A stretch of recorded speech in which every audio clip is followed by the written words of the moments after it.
Hey everyone, just coming to you with this public service announcement.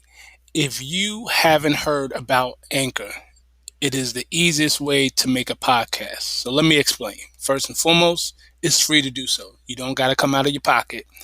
There's creation tools that allow you to record and edit your podcast right from your phone or computer. Anchor will distribute your podcast for you so it can be heard on Spotify, Apple Podcasts, and a whole bunch of others platforms. You can make money from your podcast with no minimum listenership. That's why I got on it. It's everything you need to make a podcast in one place. Download the free Anchor app or go to anchor.fm to get started. All right, peace.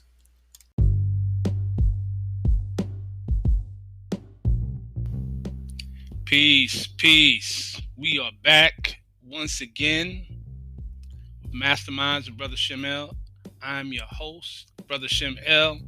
It has been a minute, family, and yeah, it's been a long time. I shouldn't have left you, but I was strung around to step two. I'm just kidding. It's been a long time. It's been a while since I've done this type of broadcast podcast episode where I'm just talking and just not interviewing anyone and just going out and kind of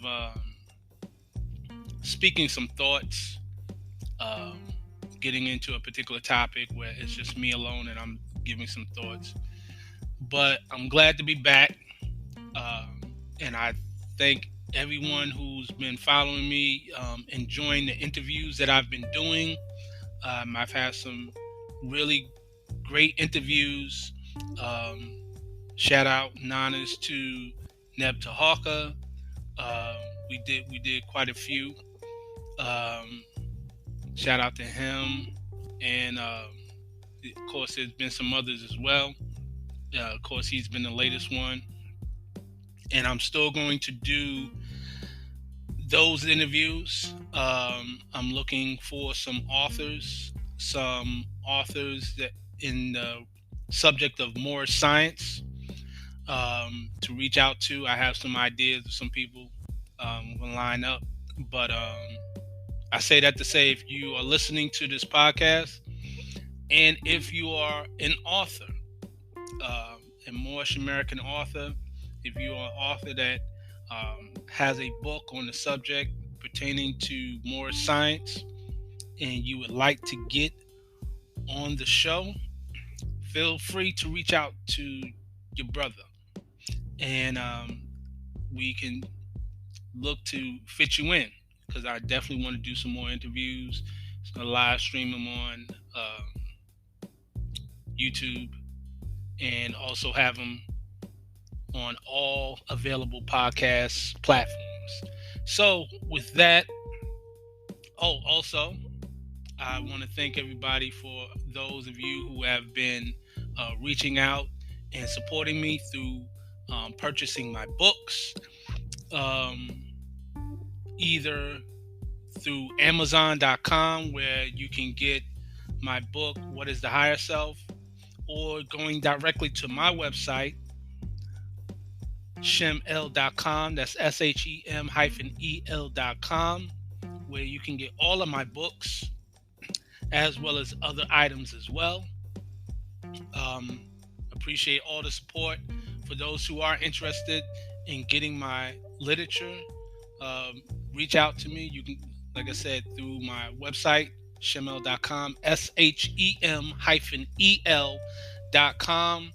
Want to give a special shout out to Abundance Child out in the Delaware territory, at her place of business, Drop Squad Kitchen. You can find if you're in Wilmington, Delaware, in that area, you can get my books there.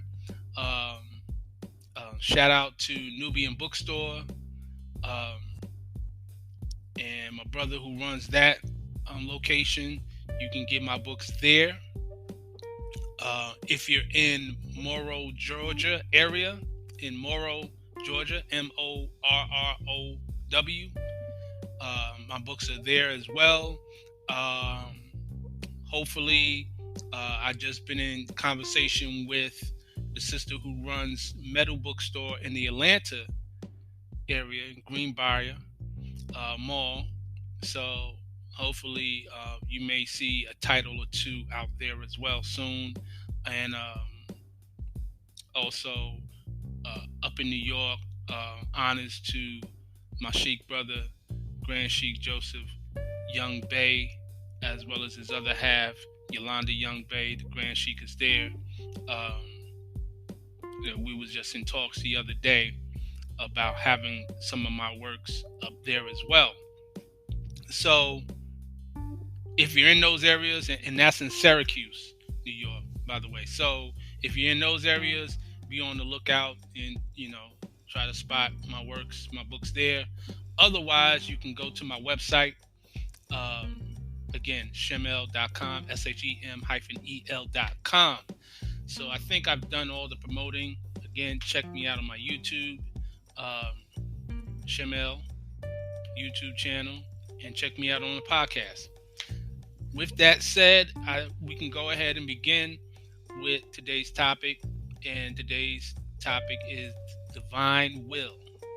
Divine will. And as always, I want to begin with a reading from the Circle 7. I'm going to go to chapter 17, and I will specifically start with verse 35, where it says, "In flesh of man, there is the essence of the resurrection of the dead. This essence, quickened by the holy breath, will raise the substance of the body to higher tone and make it like the substance of the bodies of the planes above, which human eyes cannot behold. There is a holy ministry in death. The essence of the body cannot be quickened by the holy breath until the fixed is solved. The body must disintegrate, and this is death. And then upon these pliant substances, Allah breathes, just as He breathed upon the chaos of the deep when the worlds were formed, and life springs forth from death. The carnal form is changed to form divine. The will of man makes possible the action of the holy breath. When will of man and will of Allah are one, the resurrection is a fact. In this, we have the chemistry of mortal life, the ministry of death, the mystery of deific life. My human form was wholly given to my will to tune with the deific will. When this was done, my earth tasks all were done." I'm going to stop right there. So this short passage within chapter 17, which is a very long chapter, by the way, comparatively speaking, is so much to unpack within this one chapter. In that passage, there's a conversation where the story is Jesus appearing fully materialized, and he's speaking with the silent brotherhood. And in that, he's speaking about basically the journey of man, of human beings, right? And he starts off with saying that in our flesh, there's an essence of the resurrection of the dead, right? So there, within our very essence, it's within our very essence to resurrect, okay? And we're going to get into that statement of resurrection, that term resurrection, what it really means. Not just what is used, how it's used, but what does it really mean? And that essence is quickened by the holy breath. Now, you've heard me speak about the holy breath, and I'll just cut to the chase with it. The holy breath in the application sense would be related to what some disciplines call your chi, your life force. Breathing, proper breathing, breath work is very important in activating and stimulating and strengthening the life force. So if you look at it from the context of the life force, this is what raises the substance of the body to a higher tone, which is a higher vibration. Okay? So it goes on to talk about, the ministry of the death and how the body must disintegrate and how the essence of the body cannot be quickened by the holy breath until the fixed is solved. Okay? And that is the multiple levels of this death, because death is really a transformation of leaving one state of form and going into another. That's what you're dealing with, transition. Not just on the physical body, but there's the emotional, mental, spiritual bodies as well. There's all the subtle bodies as well. And keep that in mind. So the point that I'm getting into as far as the divine will comes into place, where it speaks about the will of man and the will of Allah, which is the divine will. When that is one, when those two are one, the resurrection is a fact. So the resurrection, what we call a resurrection, can't even take place. It can't even be a reality until there is a union with your own will and that divine will. It has to be one in one accord, on one accord. There has to be a union in that. Okay? So why would I even speak of this? Okay? And talking about bringing your will in tune with that deific will, that divine will. And when this is done, the earth tasks are all done. That's the ultimate thing. So I want to bring into the conversation what inspired me to actually speak on this topic. And I was pondering what to actually speak on. It's been a long time since I've actually spoke like this on the podcast. So while there's a multitude of things one could talk about, I like to speak on things that resonate with me in spirit at the time. And I had an interesting excuse me.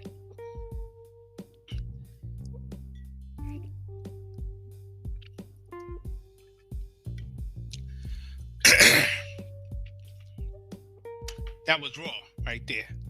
Had to clear my throat. Sorry about that. Had an interesting week.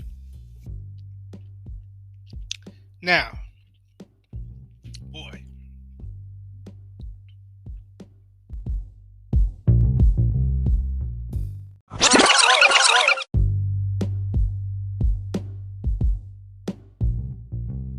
My apologies, everyone. I had to get that mucus out, that phlegm out. That was serious right there. So, just a PSA, ladies and gentlemen, definitely you want to keep your body as mucus free as possible, because that phlegm is a beast when it get caught up in your throat. Shout out to Dr. Sebi, rest in peace. Gotta, get rid of that mucus. But anyway, I was basically saying that I was trying to, in essence, figure out what I was going to speak on, and I had an interesting week. So the week, without getting into detail, a week and a half or so, it was a week of me basically, in essence, I'm going to put it in this context.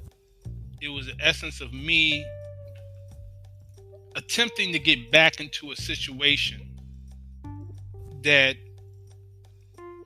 I was no longer in. And the reason I'm no longer in it is because circumstances took place that pretty much forced me out of that situation. It was a situation I was comfortable in. And I just kind of figured, well, hey, you know what? I'm used to this. I'm going to go try it again, see if, it will work out, And long story short, all of my efforts to get back to that position came to a halt. I was just pretty much blocked. Anytime it's almost like the analogy I would get is kind of like you trying to play tennis, or you're trying to do something where you're trying to get past something, a ball or something through somebody, or you playing against Mutombo, you're trying to get the basket in the net, and it's like boom, no, like no matter what you try, it's not happening. So a little frustration, and it just dawned on me, just in reference of, is this the divine will, or am I to leave that situation alone? You get what I'm saying? So keeping that in mind, I came across something that happened to come across my feed with Steve Harvey, and just to be clear, I do not go out of my way to check Steve Harvey for words of wisdom, but he happened to come up on my feed and my YouTube, and it was a situation where somebody in his audience was asking him, their situation was they were laid off, and pretty much he had this person was asking Steve, how do you stay motivated? I got laid off. He was there for over 10 years. I know that for a fact. So he was there for a long time. He was a sales rep, and basically, how do you get back? They saying I'm overqualified, underqualified. How do you stay motivated? He said, pretty much you don't need to stay motivated. He was basically telling them, he said, I'm paraphrasing using his terms. He says that God will give you signs that you need to move on from that, and if you don't, he'll create situations to force you out of that, right? Now, and then he kept asking, like, what is your talent? You trying to get back into a situation, and you're not paying attention to your God-given talent. And so I was like, that's interesting that he would even say that. So putting that into the context of the divine will, so that along with other things kind of made me say, well, let me speak about divine will. So one of the things I want to speak on, and I want to also, pretty much refer to the Circle 7 in reference to the will, because this is very important. Taking us to chapter 7, right? So in chapter 7, there's something interesting that is said in reference to will, and it's in relationship to force. It says in chapter 7, the 7th chapter, the 16th verse, it says, force is the will of Allah and is omnipotent, and power is that will and manifest, directed by the breath. There is a power in the winds, a power in the waves, a power in the lightning stroke, a power in the human arm, a power in the eye. The ether caused these powers to be, and thought of Elohim, of angel, man, or other thinking things directs the force. When it has done its work, the power is no more. So that's something to think about.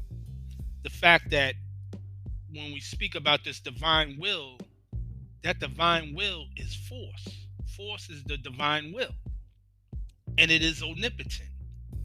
The power is that divine will, that will in manifest, directed by the breath. Remember, we just spoke about the holy breath, the essence being quickened by the holy breath. And man is breath made flesh, right? Breath is synonymous with spirit because the word spirit comes from the Latin word spiritus, which means breath or breathe. So you're basically, in essence, a spirit. You are the holy breath in manifested in flesh. And so why is this even important?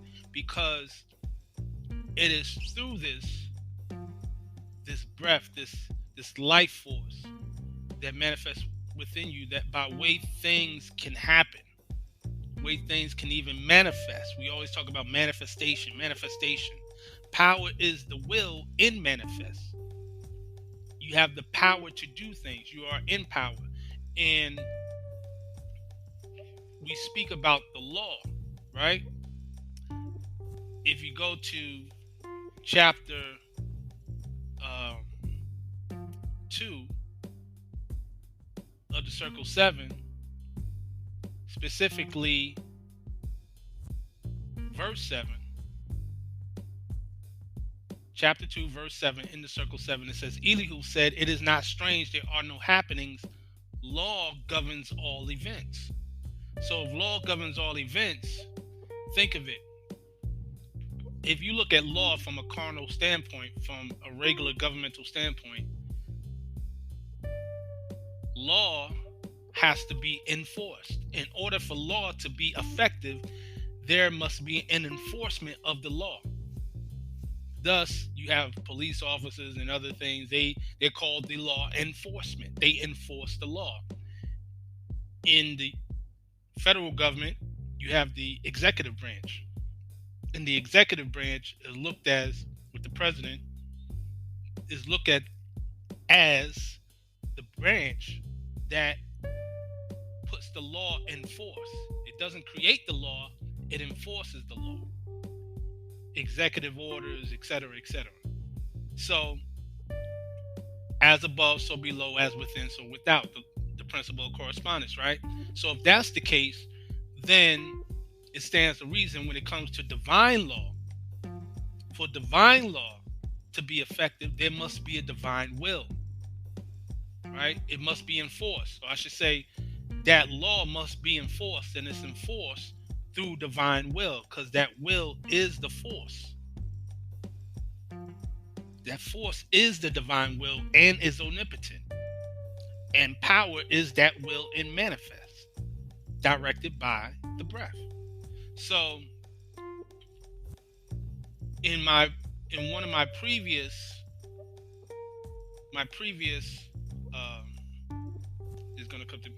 episodes, I have one that's entitled Divine Love, right? And we know love is part of that triune, wisdom, will, and love. And we'll read on that as well. But that particular aspect of wisdom, will, and love, right? The triune, when you recognize it, you have to acknowledge that in essence, before the love is manifested or comes into existence, there has to be the wisdom of the will, or the intelligence and the force, because eternal thought is one. In essence, it is two: intelligence and force. And when they breathe, a child is born. This child is love. And so this triune stands forth. And mortals are the ones who call this triune Father, mother and son. And in religious arenas, they'll use Father, Son, and Holy Ghost. But and we spoke about that again. That ties into another previous episode, where I speak about the Holy Trinity explained. So this triunism is one, but like the one of light, triune means 3 in 1, by the way. In essence, it's 7, and that's dealing with the septenate, right? It breathes forth the 7. The triune breathes forth the 7 creative spirits, or you would call these creative attributes. Mortals call them lesser gods, the Elohim. In the beginning, God created the heavens and the earth. In their image, they made man, right? So, keeping that in mind, right? And we can kind of get deep into that, because if you use the analogy of light, right? Light, it being a white light, goes through a prism and breaks into 7 colors. Those are a spectrum of 7 colors, right? Which you may call the rainbow. But even within that, there's 3 primary colors on the spectrum. So it's from the 1 to the 3, from the 3 to the 7, right? The 3 main colors would be, of course, red, yellow, and blue. But when you get into the 7, is the Roy G. Biv: red, orange, yellow, green, blue, indigo, and violet, right? It's the same parallel. Again, the law of correspondence, the principle of correspondence always is in existence. Law governs all events. So I'm saying this to say, in the context of will, right? For divine will to be, there must be, before that, there must be, for divine love to be, before that, there must be the divine will. The divine will correlates with that statement about purity paving the way for love. When you purify yourself, there has to be a will. There has to be a force. If you take something and you leave a house dirty and it just stays dirty, nothing is being forced. There's no action. There's no activity to make sure that it's clean, right? To allow something else to occupy that space, taking away the filth, right? That's why all spiritual walks of life implement some form of discipline, because the discipline is directly connected to the will to make a thing happen, the will to be, the will to want more, the will to be better, right? Again, when the will of man and the divine will are one, then the resurrection is a fact. Resurrection, people think is just, it says coming up from the dead.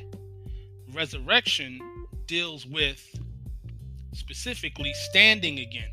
Surrect. The surrection is a standing. In the Quran of Mecca, or Al-Quran, there's a term, Yamul Qiyam, and it's called the Day of Standing, right? To stand. So resurrection is usually applied in the context to make you think that something was once dead and it comes back to life. Not necessarily so. Resurrection means it's standing again. So for it to stand, meaning it fell or it laid down. Thus, you hear the secrets, those societies, the Masonic societies, Freemasonic societies talk about raising up from a perpendicular, right, 90-degree angle, because the concept is that humanity is in a fallen state. Uplifting fallen humanity is in a fallen state. You're laying flat, right? You're on the bottom level when you could be standing up with your head up to the sky, raising up at a pinnacle, right? So you hear this thing talked about why you slouching. You stand up with your head, have pride in yourself, right? There's something where the energy, and this is on an actual, this is a real thing where if you stand up in a proper position, you allow the energies to flow through, starting from the crown chakra on down, because that's how you get those chakras aligned, from the root chakra to the crown chakra, right? If you're slouching, that energy doesn't flow the same. That's why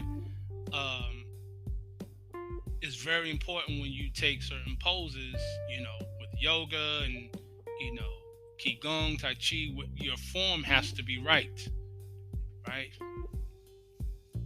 You never see these mystics slouched over. They're humble, but they're never slouched over. There's a dignity with them. Okay. And conversely, you'll see people who are slouched over. I've bear witness to this many times, people who have slouched over, they just have this, almost like an ape-like position in their body language, and they're very low vibratory people. Very low vibratory people. That's not just because maybe they're into certain type of hip hop, not knocking hip hop itself, but certain type of negative music, or music with negative messages in it, because not all hip hop has negative messages or things of that nature, but just there's an energy aspect to it where they're not even getting charged from the ground, from the earth onto the sun, right? This is real. This is very real. There's a reason why members of the Moor Science Temple of America, the male members, wear the fez. It's not just because it looks good. There's actually energy. The way the fez is even formed deals with what they call the standard column wave, right? Which is likened to the pyramid. It's crazy as it sounds, it's true. There's a reason why dunce caps were put on certain people who are called slow, because literally they know about the energy that rises up from the top of the head. So I'm saying all this to say that in relationship to the topic of divine will, when we speak about divine will and law, universal law, divine law, wisdom, will, and love, these things take an important part in our lives. If you look at it from the context of what I was mentioning before about what inspired me to even speak on this subject, right? Because remember, when I first read from chapter 17, I spoke about death, the body disintegrating and all that stuff. So it's transformation. What we call death is really transformation. So keep this in mind. Look at your life of a human being sort of like working at a plant or a corporation, right? Because we know that in life, many people are born and people die, right? So let's say you worked a job for decades, you know what I'm saying, over 10 years. Let's just say over 10 years, 10, 20 years, what have you, right? And during that time, you've seen people come in, you've seen people go. And you'll hear stories like, oh, hey, there's a new guy in town. There's new girls just got on the job. Then another period of time, oh, such and such left. How did they leave? Oh, they either quit, they were fired, may got, You know what I'm saying? Then there's times where there's layoffs. Multiple people are, you know, multiple people are let go at one time. Not just one, but it's a mass, right? And then some of them may even come back or try to come back. Some people go on, and then you hear later on, like, whatever happened to so and so? Oh man, they got another job, or they starting their own business, or hey, you know what? They became a celebrity. They did this, blah blah blah. Others one, oh, they're doing bad. They're out in the street. Whatever they doing, they left that place that you call your job, right? Parallel that to life. Human life. Human life, as you live through this life, people are born. Those are the ones who come into the job. First day on the job, they're born. Others leave. Notice when they leave, they call it a termination. Your job is terminated. Terminate means end. Just like the life. Sometimes there's layoffs. That's your mass shootings, killings, whatever have you with it. Genocide, pandemics, whatever you have, where there's a bunch of people that leave. They let go. They're cut off. Some come back. They have to come back. Reincarnation, if you want to call that. Some try to come back and they can't. Some want to come back. Some were ready to leave. Some ended themselves. Some, when they're terminated, they're able to transition and do better. Right? Elevate spiritually. Some, they get lost. They're spiritually homeless. Right? They caught in purgatory, whatever terms you want to use. They're caught up. Some go to even regress. Right? Whatever term you want to use, that you can use the same parallel. So, talking about the task being done, that's why they talk about the earth task. When it's time, the earth tasks are done, right? My human form was wholly given to bring, my human form was wholly given, totally given to bring my will to tune with the deific will, with the divine will, the will of the omnipotent. When this was done, my earth tasks were all done. So that was it. That was the ultimate goal. Divine will, to put you in tune. So that's really a deep statement to really ponder and consider. I think the ultimate is for you to be in harmony and become one with the divine. Because as is mentioned in chapter 1 of the Circle 7, man himself is not the body nor the soul. He's a spirit and a part of the omnipotent, right?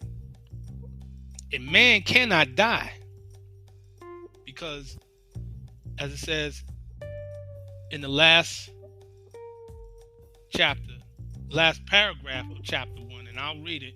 It says, man cannot die. The spirit man is one with Allah. And while Allah lives, man cannot die. When man has conquered every foe upon the plane of soul, the seed will have full opened out, will have unfolded in the holy breath. The garb of soul will then have served its purpose well, and man will need it nevermore. And it will pass and be no more. And man will then attain unto the blessedness of perfectness and at one with Allah. So there is no failure for the human soul, right? Keeping that in mind, right? There is no failure for the human soul. You just may have to repeat lessons, but we have to be conscious that we are where we can solve our problems best. That's what the whole Ministry of Death, chapter 4 and Circle 7 is about. You're at where you can solve your problems best. People talk about their calling, right? You're supposed to do something at the time wherever you at. You just have to be able to be aware of this. Okay? And the way you are aware of it is through being in tune with the divine in you. And to speak to that, what I'm going to read from now is chapter 8 in the Circle 7, verse 6, where it says, Allah lives not in the noise of tongues. There is no way to him from any idle shrine. Allah's meeting place with man is in the heart. And in a still small voice, he speaks. And he who hears is still. And all the people said, teach us to know the Holy One who speaks within the heart. Allah of the still small voice. And Jesus said, the holy breath cannot be seen with mortal eyes, nor can men see the spirit of the Holy One. But in their image man was made. And he who looks into the face of man looks at the image of Allah who speaks within. And when man honors man, he honors Allah. And what man does for man, he does for Allah. And you must bear in mind that when man harms in thought or word or deed another man, he does a wrong to Allah.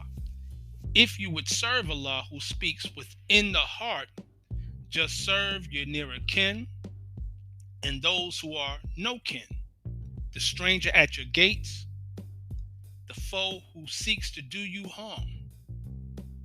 Assist the poor and help the weak. Do harm to none and covet not what is not yours.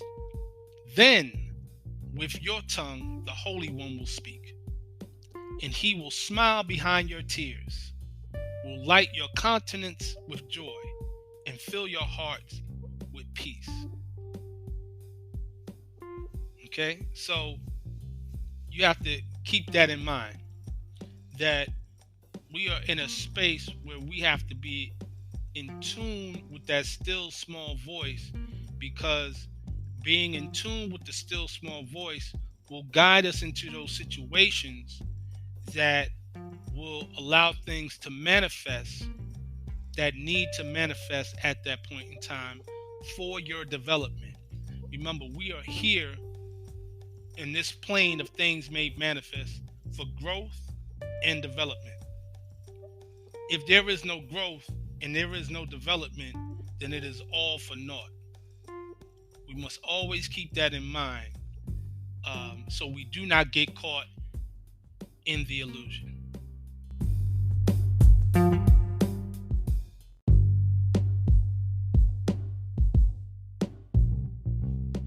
Now, in metaphysics and in the occult, will is that which governs the manifested universe in eternity. Will is one, or is the one and sole principle of abstract eternal motion. The will is the first of all powers. So in other words, as we mentioned before, as in the Circle 7, power is that will in manifest. For there to be power, right, it is the result of force. Okay, and let me expound on that. Let's go back to the Circle 7 where we can speak about that, right? So if you look at it in verse 15 in chapter 7, or should I say starting with 14, the question was asked by Lamas. Again, Lamas asks, what do you say of power? And Jesus said, it is a manifest, is the result of force. It is but naught. It is illusion, nothing more. Force changes not, but power changes as the ether changes, right? As the ethers change, power changes. So, we talked about not being caught in the illusion, okay? Because when you are in a state where you listen to that still small voice within that guides you, it allows you to no longer be in the illusion, to get caught up in the illusion of what things appear to be, right? Because going back again in chapter 7, verse 4, it says, in all the world there are two things. The one is truth, the other is falsehood. And falsehood is that which seems to be. Now, truth is aught and has no cause, and yet it is the cause of everything. Falsehood is naught, and yet it is the manifest of right. Whatever has been made will be unmade. That which begins must end. All things that can be seen by human eyes are manifest of aught, are not, and so must pass away. The things we see are but reflexes just appearing, while the ethers vibrate so and so, and when conditions change, they disappear. The holy breath is truth, is that which was and is and evermore shall be. It cannot change nor pass away. So what we see with the human eyes, with the physical eyes, are manifest of aught. Thus they are naught. It's not really the reality. It's just a manifest. It's a byproduct. It's like the shadow, right? The shadow is a byproduct, a manifest of the sun. When you shine the light on the thing, it gives the appearance of a silhouette, but that silhouette is not the actual person. Okay? So, keeping that in mind, going within allows you to be tapped into the reality, right? The spirit, which is really you. Okay, that's why we talk about the holy breath. The question is, says that the holy breath is truth, right? What is truth? Truth is aught, right? Truth cannot change. Can truth change? Truth cannot change or pass away. What other name do we give the truth? Holy breath. What have you to say about the holy breath? All we can say, it is great, it is good, it was, it is, and nevermore to be. Amen. Okay? So, speaking on that in terms of with the will, right? That will is that which governs the manifested universe in eternity. The manifested universe, not the unmanifest. The manifested. Okay? You have divine wisdom, you have divine will, and you have divine love. That's the triune.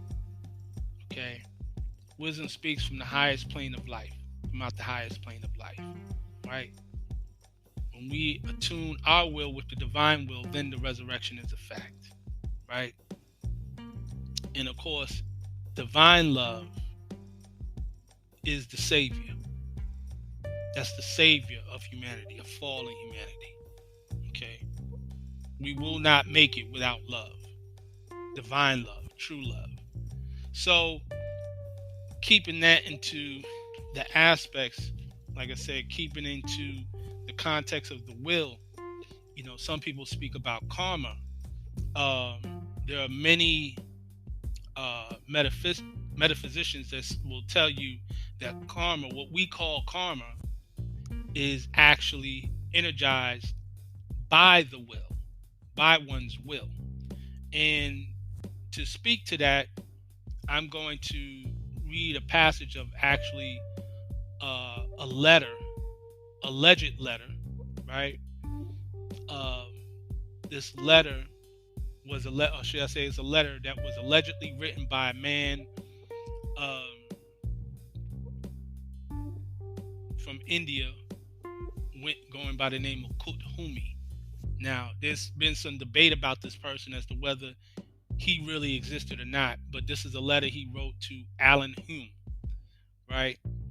Some say that, again, that this Kuthumi is was a figment of the imagination of Helen Blavatsky, okay? But in either case, a made-up character. But in either case, I'm going to read this. This is what was written, and this goes back to the 1800s, 1880. The Mahatma Papers that you'll find in the British Museum. It says, every thought of man upon being evolved passes into the inner world and becomes an active entity by associating itself, coalescing, we might term it, with an elemental. That is to say, with one of the semi-intelligent forces of the kingdoms of matter. It survives as an active intelligence, a creature of the mind's begetting, for a longer or shorter period, proportionate with the original intensity of the cerebral action which generated it. Thus, a good thought is perpetuated as an active, beneficent power. An evil one as a maleficent.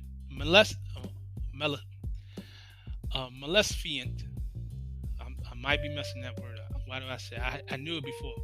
As a maleficent or a maleficent. That's what I meant to say. Demon. Y'all forgive me. I mess words up all the time. Maleficent. Maleficent. Demon. And so man is continually peopling his current in space with a world of his own, crowded with the offsprings of his fancies, desires, impulses, and passions, a current which reacts upon any sensitive or nervous organization which comes in contact with it in proportion to its dynamic intensity. The Buddhist calls this his skandha. The Hindu gives it the name of karma. The adept evolves these shapes consciously. Other men throw them off unconsciously. Okay? So that's what was written. Besides me messing up that word, I'm not even going to say it no more. But y'all know what I meant. Okay, the opposite of beneficent. Okay, so with that said, what does that all mean? Why did I read that particular passage pertaining to karma, and what does it have to do with will? So it has a multitude of things to do with it. So in the average man's present stage of development, remember I said this is all about growth and development. Okay, every single one of a person's thoughts passes through and is colored by the body of desires. Now, what is the body of desires? That is the lower self. Okay? How many cells are there? 2. Name them. Higher self and lower self. In chapter 3 of the Circle 7, it says that. Verse 5. There are 2 selves, the higher self and lower self. The higher self is human spirit clothed with soul made in the form of Allah. The lower self, the carnal self, the body of desires, is a reflection of higher self distorted by the murky ethers of the flesh. The lower self is an illusion and will pass away. The higher self is Allah in man and will not pass away. The higher self is the embodiment of truth. The lower self is truth reversed, and so is falsehood manifest. The higher self is justice, mercy, love, and right. The lower self is what the higher self is not. The lower self breeds hatred, slander, lewdness, murder, death, and everything that harms. The higher self is the mother of virtues and the harmonies of life. The lower self is rich in promises, but poor in blessedness and peace. It offers pleasure, joy, and satisfying gain, but gives unrest, misery, and death. Okay? So, this body of desires, this desire body, okay? These thoughts are colored right? What is meant by the word color? Or I should say, what does the word colored mean? Colored means anything that has been painted, stained, varnished, or dyed. That's what's in the Moorish questionnaire, right? So these thoughts are colored. They're stained by the desire body on the way to and from his active consciousness. So from your active consciousness, right, you have these filters that it goes through, and then it becomes whatever it becomes. It becomes this entity.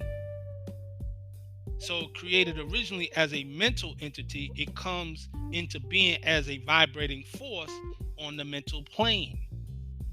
I'm going to repeat that. It was originally created as a mental entity. All thoughts are seeds. A thought is a seed. It's an entity. Not just seed like a apple seed, a seed almost like a sperm. It's a living entity. And it comes into being as a vibrating force on the mental plane.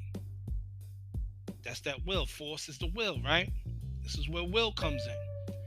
The vibrations, these vibrations from the original idea or pattern, which remain on that mental plane, attract and mold the forces of each plane below the mental on its way to the active physical consciousness. So let's look at it like this. Okay? Man was a thought of the omnipotent, formed in the image of the septonate, or the seven created spirits, the seven created attributes, clothed in the substance of soul. And his desires were strong. He sought to manifest on every plane of life. And for himself, he made a body of the ethers of the earthly forms. And so he descended to the plane of earth. In this descent, he lost his birthright, lost his harmony with the omnipotent, and made discordant all the notes of life, right? As we say, the higher self is the mother of virtues and the harmonies of life, and breeds justice, mercy, love, and right. So in harmony and evil are the same. So evil is the handwork of man. Okay? So furthermore, seed cannot and does not germinate in light. They do not grow until they find the soil and hide themselves away from the light. Man was evolved a seed of everlasting light, but in the ethers of the triune, the light was far too great for these seeds to grow. And so man sought the soil of carnal life. And in the darkness of the earth, he found a place where he can germinate and grow. And the seed took root and grew fully. Okay, so the tree of life is raising from the soil of earthy things, and under natural law is reaching up to perfect form, right? So it's not like there's any supernatural acts to lift man from carnal life to spirit blessedness. You grow as the plant grows, and in due time you're perfected. Everything has its seasons, the cycles, right? We measure time by cycle ages. Okay, going back to chapter 2. So, and then this also ties back what I'm saying is tying back to chapter 1, talking about there being no failure for the human soul. Okay, and things have to take its course. Perfected man must pass through all the ways of life, and so it carnal was full manifest, a nature that sprang forth from fleshly things. Without a foe, a soldier never knows his strength, and thought must be developed by the exercise of strength. And so this carnal nature soon became a foe that man must fight, that he might be the strength of Allah made manifest. Okay? You have to be the strength of the divine made manifest, the strength of the omnipotent. And this is why these things take place. So, keeping that into the aspect of where these thoughts start to grow and take form and take shape, the energetic creations are so molded by the idea attach themselves to him, to man, and remain with him for a longer or a shorter time depending on the original intensity. So let's say the intensity you thought, you've heard people say who become successful say, I remember when I was 5 years old, or I said I'm gonna be this, right? And people didn't believe me, said, nah, you can't be that. Nah, you know, and you poor, you this, you that. That's what I said. I said I'm gonna be that. I don't care. I'm gonna be that. Now the person may have said that at 5 years old, 10 years old, or whatever. They had a thought, and they declared the thought. That's where the power of the word, power of life or death, is in the word. In the beginning was the word, and the word was with God, and the word was God. First chapter of John, right? In the Bible, St. John, right? Think about it. That person had a thought. The thought became the word, declared the word, put it out there into the universe, right? They could have said it, and it could have fell on rocky soil, figuratively speaking, and nothing would have happened. Life would have took a turn and boom, boom, boom, right? But it's still within the mental plane. It's still within the ethers. So things will come across to present itself for that person to make the choice to go that path that will lead to that manifestation of that initial thought, right? Depending, again, this all depends on the original. It will remain depending on the original intensity of the thought, which created it. Then, of course, the re-energizing effect that repetition of this thought has upon them. So you may come into another situation where, the opportunity, it may remind you, something may happen to remind you of the thought. Oh man, yeah, I did say I wanted to, become an actor. I did want to become, I did want to start my own business. Yeah, here's the opportunity, boom, boom, boom. Or you can say, you know what, man, I ain't going opportunity. There's an opportunity. You can work and start your own business. Man, there ain't no way I can do it. Life may hit you to a point where you don't believe in yourself. Man, I can't do that. What they were saying was right. I'm going to stay in this small town or whatever. I'm just going to do this job. And then that's where the hell begins. Because you get through the ups and the downs of life, because you're truly not happy, you're truly not satisfied, you're truly not living your purpose, so to speak, but you feel you're surviving. The illusion is the illusion of survival. The illusion, honestly, that's the illusion. The illusion is getting you to think that you have to be out here to survive. You survive, you do what you do, and then you die. Let's take that to the context in the Circle 7, where you have the story of Jesus teaching the common people at a spring and tells them how to attain eternal happiness, right? And that's chapter 12. And it says, in silent meditation, Jesus sat beside a flowing spring. It was a holy day, and many people of the servant caste were near the place. And Jesus saw the hard-drawn lines of toil on every brow, in every hand. There was no look of joy in any face. Not one of all the group could think of anything but toil. And Jesus spoke to one and said, Why are you all so sad? Have you no happiness in life? The man replied, we scarcely know the meaning of that word. We toil to live and hope for nothing else but toil. And bless the day when we can cease our toil and lay down and rest in Buddha's city of the dead. And Jesus' heart was stirred with pity and with love for these poor toilers. And he said, toil should not make a person sad. Men should be happiest when they toil. When hope and love are back of toil, then all of life is filled with joy and peace. And this is heaven.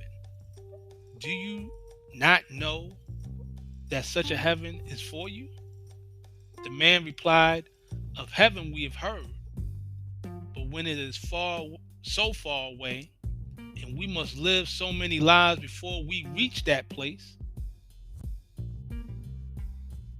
And Jesus said, my brother man, your thoughts are wrong. Your heaven is not far away, and it is not a place of metes and bounds. It is not a country to be reached. It is a state of mind. Allah never made a heaven for man. He never made a hell. We are creators and make our own. Now cease to seek for heaven in the sky. Just open up the windows of your hearts, and like a flood of light, a heaven will come and bring a boundless joy. Then the toil will be no cruel task.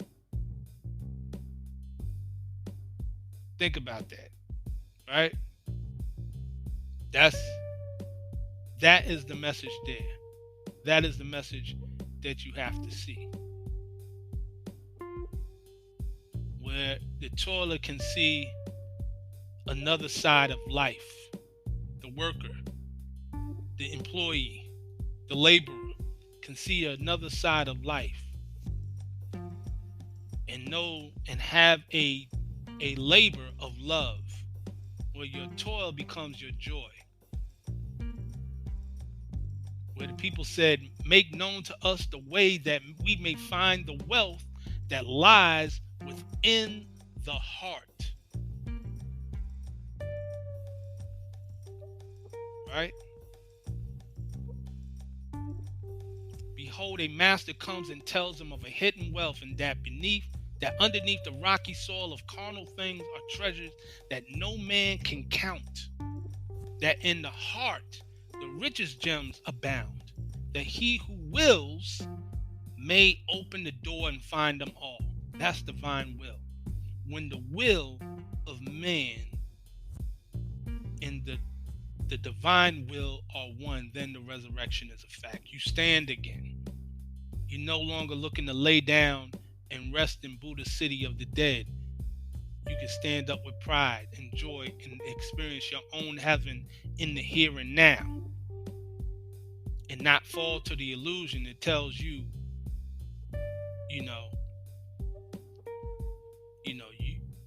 you better do what we tell you to do, because if not, you won't get to go to heaven when you die.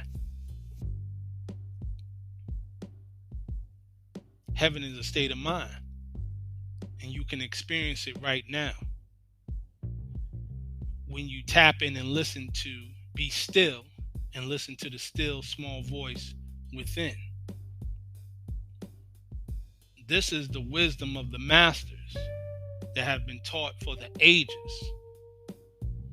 And the unconscious and the religious fanatics have made it something where this is only outside, this can only exist outside of you. You have to look for a savior outside of you. You have to find the heaven outside of you. Even in the Bible, it says the kingdom of God is within man, is within you, not outside of you. It didn't say the kingdom of God is up in heaven or over there. It says within. So, through the divine will, being in tune, tuning yourself with the divine will. And again, be he who hears is still. So this is where meditation comes in. You have to apply the meditation. You have to be in a meditative state. Not just sitting still and being meditative. You have to get to a point where you learn how to be in motion and be meditative. You can meditate while in motion. That takes practice. That takes work. But again, many masters have done that. That's why I said in the beginning, breath work is key. Holy breath. It keeps saying in the Circle 7 about the holy breath, the holy breath, the holy breath. And now we hear all these people talk today in the New Age community about breath work. We've been talked about that in Moor science. It's called the holy breath. It's just knowing the application of it and how to apply it to get that resurrection, if you, as is mentioned in the Circle 7. Everything is applicable. Everything is applicable. This is not a type of body of knowledge where it's just about sounding heavy. It's not about preaching, because it's not about the preaching, it's about the teaching. And the teaching has to take place with the application. In order for teaching to be effective, there must be application and implementation of that which is taught, of the instructions, right? These are the divine instructions. It says in the Circle 7, these are the divine instructions. So for there to be the divine instructions, is that of the divine wisdom, the divine will, and the divine love, the triune, or as it says in Circle 7, triune Allah, right? These are things that will truly make us in harmony with the divine, with the omnipotent, right? That's where the true salvation is. Because if you were to look for the Savior, you must look within. Everything is within. And with that, all things are possible. So I'm glad I was able to share my measure with you all. Again, I appreciate everyone. And until next time, peace and love.